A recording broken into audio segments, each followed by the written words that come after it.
Assalamualaikum warahmatullahi wabarakatuh. Di sini saya akan menjelaskan mengenai konstruksi hukum Islam dan regulasi negara tentang perkawinan beda agama. Sebelumnya, izin memperkenalkan diri, nama saya Muhammad Imam Haromaini dengan NPM 247420101760. Perkawinan beda agama ini adalah topik yang menyentuh 3 dimensi sekaligus. Dimensi agama sebagai keyakinan pribadi, dimensi hukum sebagai aturan negara, dan dimensi sosial sebagai realitas masyarakat. Indonesia dengan posisi uniknya sebagai negara berpenduduk muslim terbesar di dunia sekaligus negara hukum yang mengakui pluralitas, menghadapi tantangan menarik dalam mengonstruksi hukum tentang pernikahan beda agama. Di satu sisi, kita memiliki aturan agama yang jelas. Di sisi lain, ada hak konstitusional warga negara dan di tengahnya, realitas sosial masyarakat yang terus berkembang. Data Badan Pusat Statistik tahun 2022 menunjukkan fakta menarik. Sekitar 2-3% dari total perkawinan di Indonesia adalah perkawinan campur, yang termasuk di dalamnya pernikahan beda agama. Angka ini mungkin terlihat kecil, tapi kita lihat trennya. Terjadi peningkatan sekitar 0,5% setiap tahunnya sejak tahun 2015. Yang lebih menariknya lagi, fenomena ini terkonsentrasi di daerah perkotaan besar seperti Jakarta, Surabaya, dan juga Bandung, di mana interaksi antara kelompok lebih intens dan pandangan masyarakat lebih terbuka daripada masyarakat pedesaan.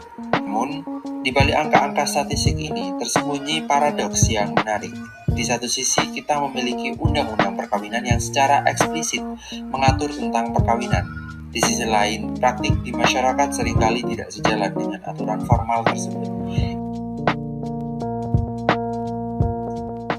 Regulasi negara yang multitafsir. Ketika kita membuka Undang-Undang Nomor 1 Tahun 1974 tentang perkawinan, kita menemukan 2 pasal kunci yang menjadi sumber perdebatan hingga hari ini. Pasal 2 ayat 1 dengan jelas menyatakan bahwa perkawinan adalah sah apabila dilakukan menurut hukum masing-masing agamanya dan kepercayaannya itu.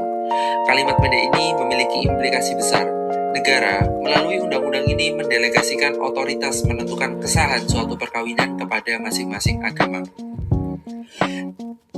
Lalu, ada pasal 8 huruf F yang melarang perkawinan antara 2 orang yang mempunyai hubungan yang oleh agamanya atau peraturan lain yang berlaku dilarang kawin. Disinilah letak ketegangannya. Jika suatu agama melarang pernikahan beda agama, maka secara otomatis negara juga melarangnya melalui mekanisme delegasi otoritas ini.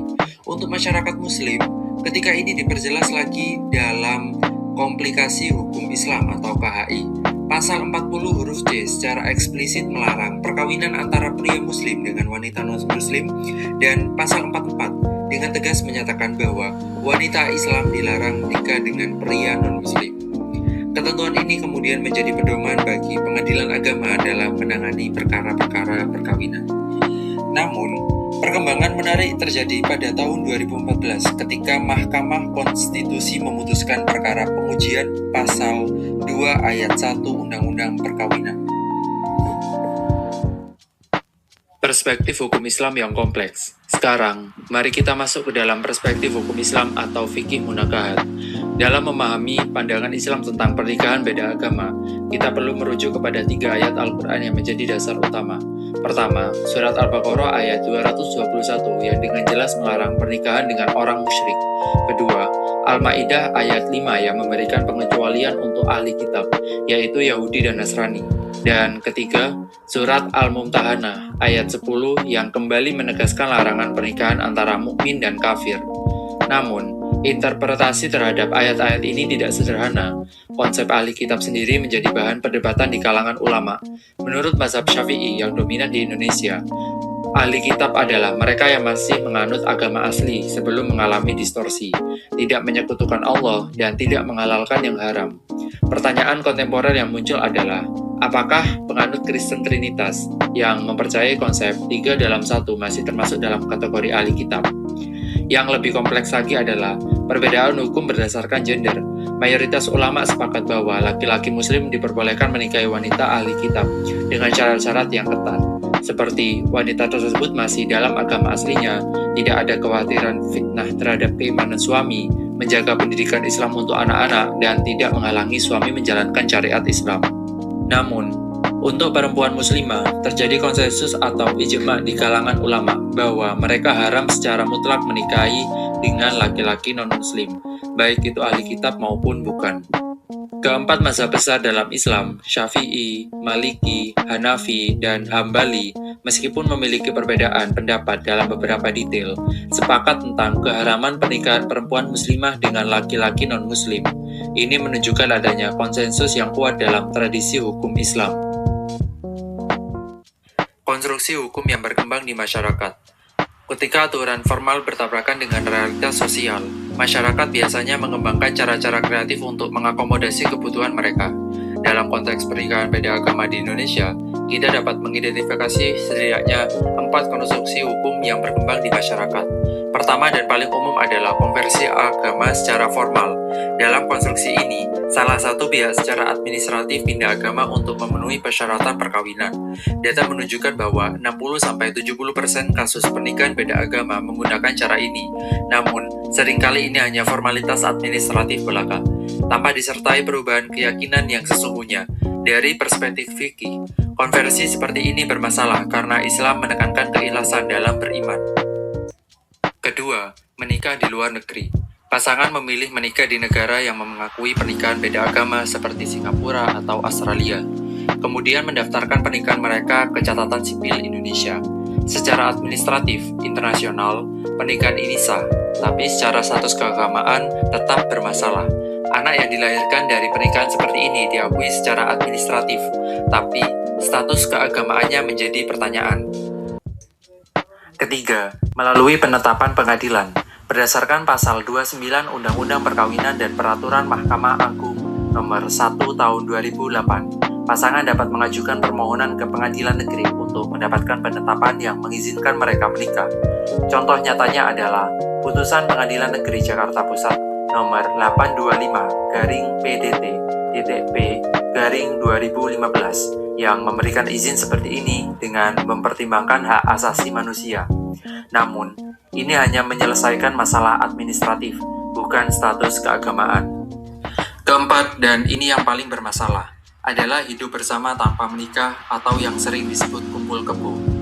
Dalam realitas masyarakat, banyak pasangan beda agama yang memilih jalan ini karena frustasi dengan kerumitan hukum.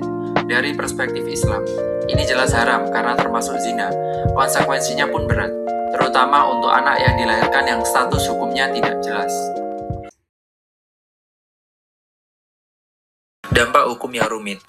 Ketika pernikahan beda agama terjadi, baik melalui konstruksi hukum yang ada maupun tidak, muncul berbagai dampak hukum yang kompleks. Mari kita bahas dalam 3 bentuk utama. Pertama, status anak. Dalam hukum perdata Indonesia, anak mengikuti status ibunya. Jika ibu non-muslim, maka anak secara administratif dianggap non-muslim. Namun, dalam hukum Islam, nasab anak mengikuti ayah jika perkawinan sah.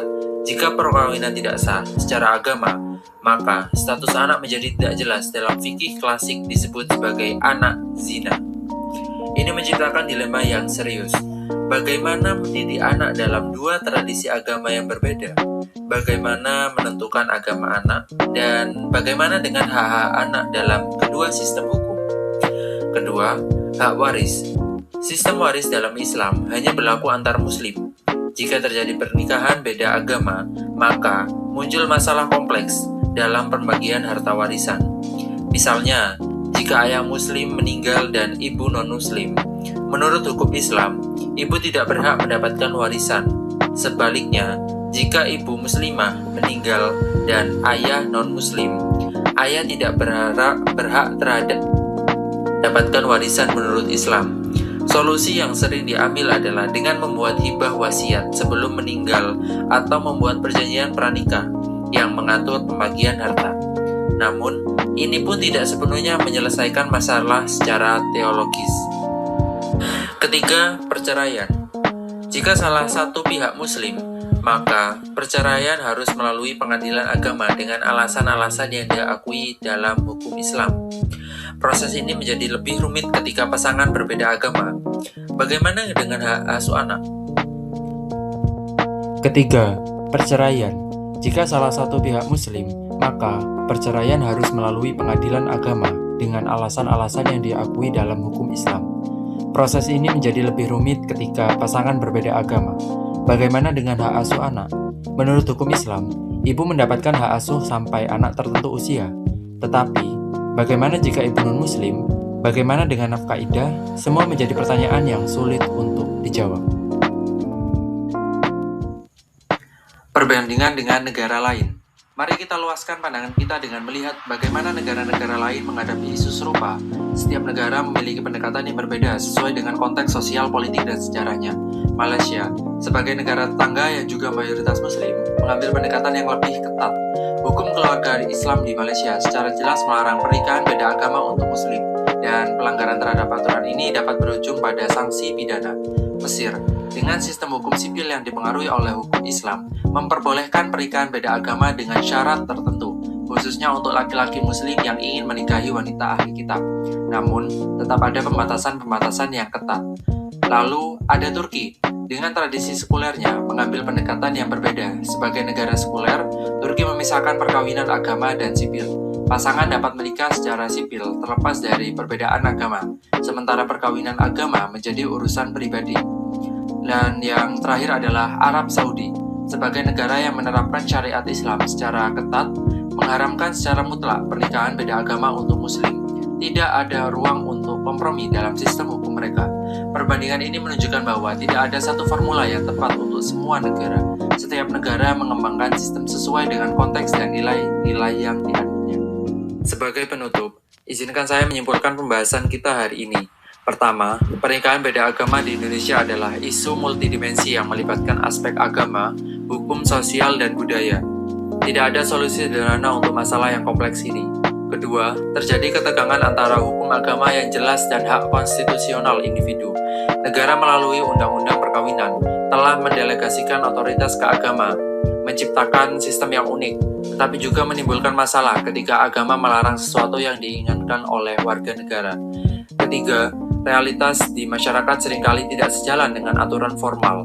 Masyarakat mengembangkan konstruksi hukum sendiri untuk mengakomodasi kebutuhan mereka. Meskipun konstruksi ini seringkali menimbulkan masalah baru. Keempat, pendidikan menjadi kunci. Baik pendidikan agama yang mendalam, pendidikan hukum keluarga, maupun pendidikan multikultural, sangat penting untuk menciptakan pemahaman yang komprehensif tentang isu ini. Terakhir, kita perlu terus berdialog. Dialog antar agama, antar negara dan agama, antar hukum dan realitas sosial. Hanya dengan dialog yang konstrusif dan saling menghormati, kita dapat menemukan jalan tengah yang menghormati agama sekaligus melindungi hak warga negara. Kepada calon pasangan, saya ingin menyampaikan pahami sepenuhnya konsekuensi teologis dan yuridis sebelum memutuskan.